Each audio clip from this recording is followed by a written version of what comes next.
నమస్కారం. ఈరోజు మనం చాలా సున్నితమైన మనసుని హత్తుకునే ఒక కథను విశ్లేషించుకుందాం. అసలు ఈ కథ మనకి మానవ సంబంధాల గురించి ఏం చెబుతోంది? ఆ లోతైన సత్యాన్ని తెలుసుకునే ప్రయత్నం చేద్దాం. పదండి, ఇక మొదలుపెడదాం. కథ మొదలవ్వటమే ఒక టీవీ ప్రకటనతో. ఆలోచించండి, 68 గంగాధర్రావు కనబడుటలేదు అంతే. ఆ ఒక్క వాక్యం చాలు, మనలో ఎన్నో ప్రశ్నలు మొదలవుతాయి. అరే, ఏమైంది? ఎక్కడికి వెళ్లారు? వినడానికిదొక మిస్ట్రీలా అనిపిస్తోంది కదూ? సో అసలు పాయింట్ ఇదే.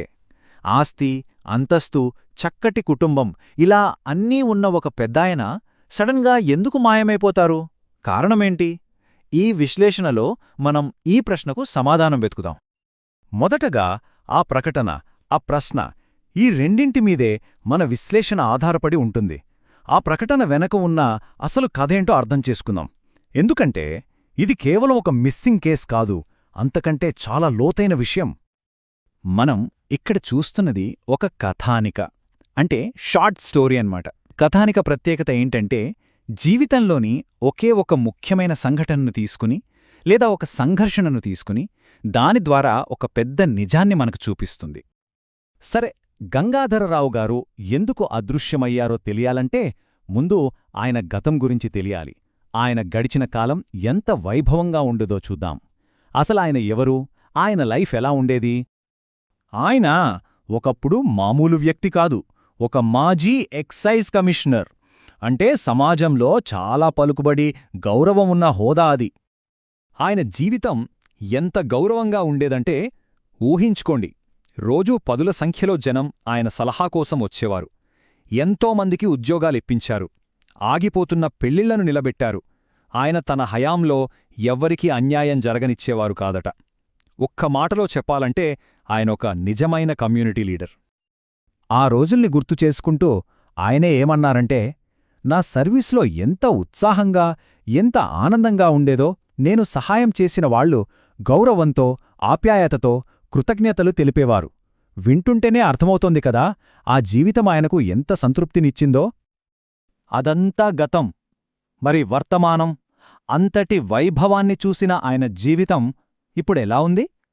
బయట ప్రపంచానికి కనిపించే జీవితానికి, ఇంటి 4 గోడల మధ్య ఉన్న ఒంటరితనానికి ఉన్న తేడా ఏంటో చూద్దాం. ఇక్కడే కథలో అసలైన ట్విస్ట్. ఒకప్పుడు సమాజంలో పెద్ద మనిషి, ఇప్పుడు సంతెంట్లో ఎవరో పట్టించుకొని పెద్దాయన. అప్పట్లో సహాయం కోసం జనం క్యూ కడితే ఇప్పుడు మంచినీళ్లడిగినా పలికే నాథుడే లేడు.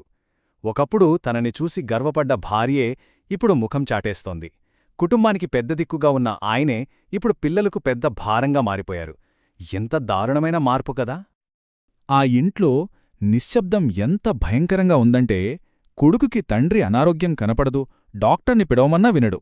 కోడలికి మామగారి ఆరోగ్యం కన్నా ఆ ఇల్లు తన పేరుమీద ఎప్పుడొస్తుందా అనే ధ్యాసే ఎక్కువ.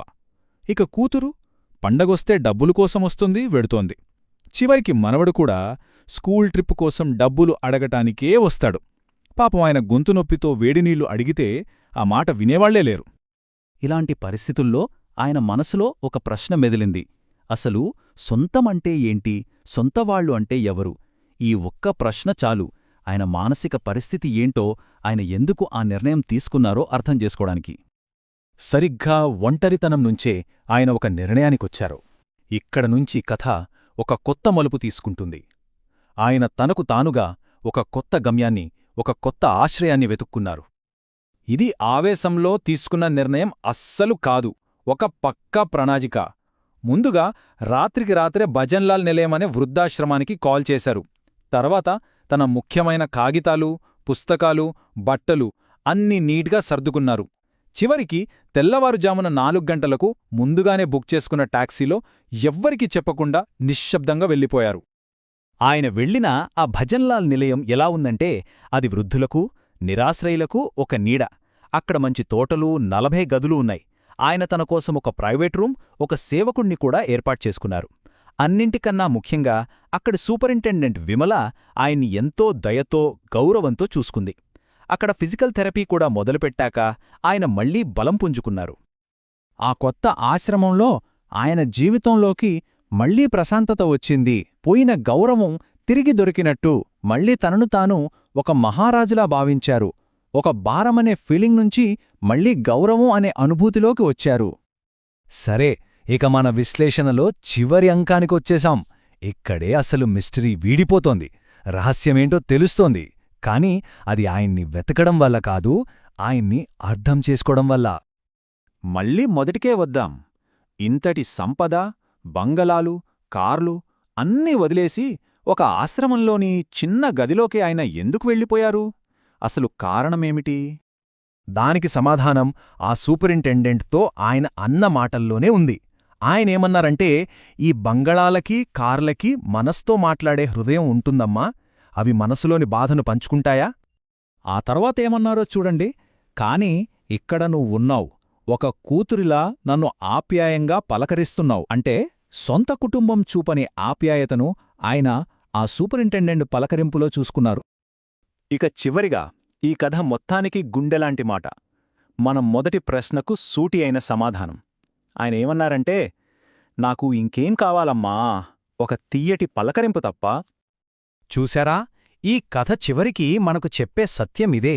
జీవిత చర్మాంకంలో అంటే ఆ వయసులో బంగళాలు, కార్లకన్నా గౌరవం, ఆప్యాయత, మన అనే ఒక మానసిక బంధం, వీటికి మించినవి ఏవీ లేవు. ఏ భౌతిక సౌకర్యమూ వాటికి సాటి రాదు. మరి ఇన్ని ఆధునిక సౌకర్యాలున్న మన ఈ రోజుల్లో ఒక చిన్న తీయని పలకరింపుకు మనం నిజంగా ఎంత విలువ ఇస్తున్నాం?